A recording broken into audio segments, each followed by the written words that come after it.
Hello there, ladies and gentlemen, and welcome back to another Destiny 2 weekly reset video. My name is Story, and today is the 24th of March, which means one thing: we're running up until the 31st, the final day of the month. Can you believe it? But anyway, I hope you're all safe, I hope you're virus-free, and I hope you're ready to get stuck into a bit of Destiny 2 this week. Shall we have a look at the things? Should we have a look at those things? Let's have a look at the things. Right, if you're new to the game, hello, welcome. Pull up a pew and pour yourself a brew. This is the tower map. We're looking at the tower map because I'd like to illustrate these little icons here. Vendors. Vendors are like your best friends. Friends that are not going to give you COVID-19. Should you socialize with them or stand closer than 2 meters, for example. They will also issue you bounties, challenges, and quests. Now, all of the said things that I just said, those things will give you some loot in some form of description or something nice. Or the chance of something nice. That's basically how it works. And vendors are all throughout the whole Destiny universe. So if you're new to the game, it's worth noting. There is also some special stuff here. We've got Crucible, Vanguard, and the Drifter. They all have weeklies here. There's a lot of vendors that have weeklies, but I'm just picking these guys out to explain that there is a weekly complete Gambit bounties. 8 of will get you powerful gear at tier 1. Loot comes in 3 different tiers, 4 if you count pinnacles. So you've got tier 1, tier 2, tier 3, and pinnacle, and they go up in power level. So pinnacle is the most coveted stuff, and it's the most difficult activities that reward pinnacle loot. So there you go. That is the basics of this kind of thing. We'll get onto the bounties in just a little moment, but there you go. Those are the tower vendors. There are vendors on the planets and all over the place. So go and speak to them and don't worry about catching any nasty viruses. Anyway, what we'll do is have a look very firstly, if that's a word, it's not, but it could be, whatever. We'll turn it into a word, whatever. It's a Vanguard playlist. This is what we're looking at right now. This is the daily heroic story missions. You don't get much from doing these apart from some XP and nostalgia. However, if we move on to Vanguard Strikes, there is a challenge here, the weekly complete strikes using the same subclass element as the currently active elemental burn. 3 of those strikes completed with said requirements will get you some powerful gear at tier 1. If you're confused about the subclass element and the elemental burn, just click on the strikes or press a button on your controller and look, there it is, Void Singe. So play the strikes with a Void subclass to complete that weekly challenge. There are some daily modifiers because this will stay with us for the whole week and change next weekly reset. And then we've got Iron and Heavyweight. These will revolve every daily reset, so that's once every 24 hours. Then we've got the Ordeal. Drum roll, please. This is the heavy duty of all of the PvE weekly activities, minus the raids, of course. And it's a Nightfall Strike. So if you complete it over a bunch of times, then you'll get some powerful gear at tier 1. This progress bar here on the challenges, the weekly challenges, will go up. The higher difficulties grant the most efficient progress. Then there is the weekly complete a score above 100,000 points, and that will get you your pinnacle loot. So that is the Ordeal. The strike this week happens to be the Arms Dealer. Okay, then we've got the Nightfall playlist here, the normal Nightfall, the vanilla Nightfall strikes. We've got Inside Terminus, Tree of Probabilities, and the Hollowed Lair. Everyone jumps for joy when it's the Hollowed Lair. Why? Because some of these strikes will award strike-specific loot. Each strike could have its own characteristical loot that if you happen to grind the strike over and over again and loot the chest at the end of said strike, you'll get this specific loot, or a chance at this specific loot more accurately. The more times you do it, the higher your chances are at getting this said loot. Now, the Insight Terminus, the strike-specific loot for that is the Long Goodbye Sniper Rifle, one of my favorites. Tree of Probabilities spawns the Dedicated Farming Award, the DFA Legendary Hand Cannon, and then there's the Hollowed Lair, which gets the Mindbender's Ambition, the most popular shotgun in the game. So that is the stuff this week. Have fun with that. I wish you all the best in your farmages. And we're going to head on over to the Gambit playlist. Now, we've got a 1 to 4 players cooperative matchmaking activity. And yes, I am going to crack the same joke that I crack every week. I would strongly advise 4 players for this. Even though it says 1 to 4 players, you want 4 players. Maybe less if you're feeling particularly beastly, but I wouldn't recommend going in there alone if the matchmaking will allow that. But anyway, there is a burn for that this week. Solar Singe Can you believe it? That is for the week. And then we've got Brawler for today.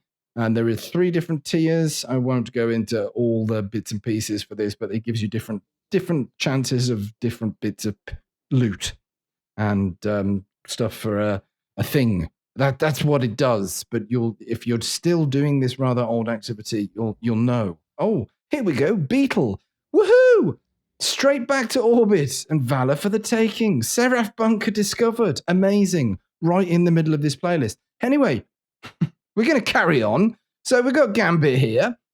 We've got Gambit Normal, Gambit Prime. So that's Gambit Vanilla. The weekly is to complete Gambit matches, 3 of the 4 powerful gear at tier 2. Okay. So this is stretched out over both of these playlists. So you won't get tier 2 loot from this one and this one. So it's 3 games of either or. Okay.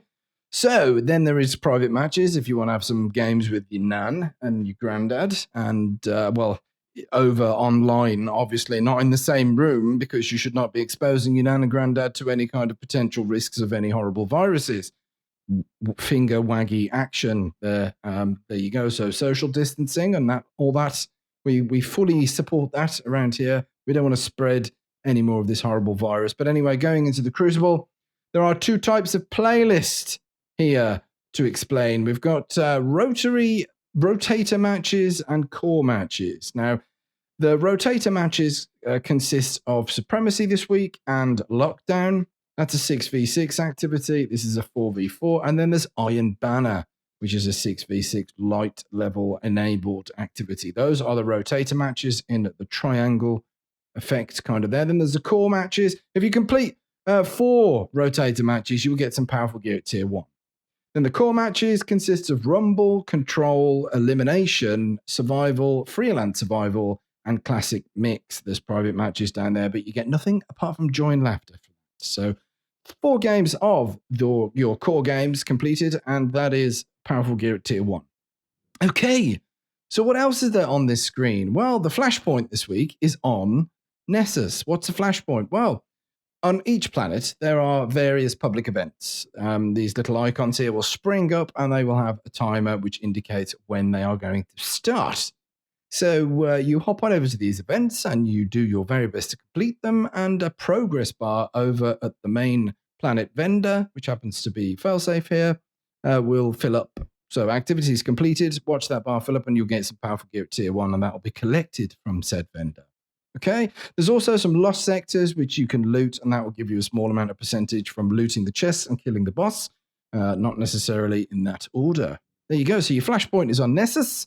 Then there are other activities. If we head on over to Mars, we've got our Escalation Protocol. This is a 7-wave horde mode style event. And on the very, very last boss, there is a chance at getting, it's a very low chance at getting some special loot. This week, the special loot consists of all of the Ikelos weapons, the shotgun, the SMG, and the sniper, but usually it is just one weapon. But it's all of them this week, so have at it, and best of luck with that. Speaking of Horde mode activities, over on the moon, there is another updated Horde mode style activity at the Altars of Sorrow. However, you are guaranteed a legendary drop from completing the final altar wave, the big bad boss. And the loot will consist of either a rocket launcher, a slug shotgun, or a sniper rifle. There's also loads of activities to do on the moon. We've got these nightmare hunts, for example. The weekly is complete any nightmare hunt activities. All difficulty tiers grant progress. You'll see the progress bar advance here the more you do them. That'll get you powerful gear at tier 1. And then if you complete a nightmare hunt on master difficulty, you get pinnacle loot. How's about that then? That is your big bad stuff. There is a few to choose from. And there is other chances at pinnacle loot on the moon as well. This is why I like it. You got Pit of Heresy, the lovely dungeon, that'll award pinnacle loot, and the Garden of Salvation raid, if 6 of you are willing to step foot in there. Then there is the campaign missions as well here that pop up. You can also do those and complete them for some powerful gear at tier 1. And then there's vendors down here as well, which will also have challenges for you to complete. The lectern. See, I'm permanently stuck at 17 out of 30 here. I can't play games at the moment. My job is in crisis. The whole crisis of this crisis is just weighing on me like a massive crisis. Anyway, there you go. Powerful gear at tier 1 from both of these vendors there as well on those activities. So have fun with that. That's on the moon. There is also some other stuff on the Dreaming City. If you head on over to Petra and pick up her bounties, we've got the Ascendant Challenge this week, which is in the Harbinger's Seclude. That's why you might want to go to the old Dreaming City, and then Last Wish Raid as well for nostalgia's sake, and the old Shattered Throne is another dungeon. That was the very first dungeon that we had in Destiny, and it was great. But there you go. Those are the main bits and pieces that we've got to play in Destiny this week. I'm going to fly back to the tower now, and we're going to visit a few vendors. So I'll see you in a moment. And we're back in the room. The reason why I like going to one of these vendors, my favorite here, it's the gunsmith. Explaining about some of the bounties. We've got weekly bounties, daily bounties, and then additional bounties. The reason why I like coming over to the gunsmith is because some of these bounties award some special stuff. For example, the weekly bounty will award XP, Glimmer, which is very basic, but then there's upgrade modules, which will help upgrade your stuff, and then some planetary resources. These are very good weekly bounties. The dailies, however, will award you mod components 2 of and a enhancement core, also very handy for upgrading your gear. Now, additional bounties. This is the only vendor which just awards Glimmer for the completion of an additional bounty. However, the other vendors, the Crucible, Vanguard, and Drifter, they will award Bright Dusts, and so will their weeklies. So you can actually farm quite a lot of Bright Dust from doing those and spending them in the Eververse store, which we're going to visit in just a moment. But before we do, the material exchange part of our gunsmith has a armor mod and a weapon mod. One of these for sale each day. So they change and revolve on the daily reset. So at the moment, we've got Unflinching Scout Rifle Aim for you campers, and then the boss spec for the folks that like to increase damage against bosses. So remember that these will change over on the daily reset. Then we can also swap in some materials there for some more materials. And that is a basic explanation of this. How's about then? We have a little bit of a look at the Eververse store. I think we shall. Let's have a look at the stuff that is available in the Eververse store. We've got some new street fashion ghosts. I can hear you screaming right now. We've also got the Solar Sails ship. Look at that. Very flash and glamorous. The Timeline Zero exotic ornament 4, Worldline Zero sword. And then there's Don the Shades. That is the stuff. Deal with it, all right? Just deal with it. And then we've got the only the penitent will pass. That's I always remember this line from Indiana Jones in The Last Crusade. And then there's Hand Cannon Vogue, a bit of an emo. Oh, that's nice, isn't it? And then Zambezi. That's an old one, isn't it? That's back. That's quite an old one, if I remember correctly. That is there. And then there's some other stuff here that's available because this is the featured stuff. We've got boons and consumables as well as the Neopop Wave. What shade is that? Look at that. There you go. And then there's a WARSAT Arrival Transmat Effects.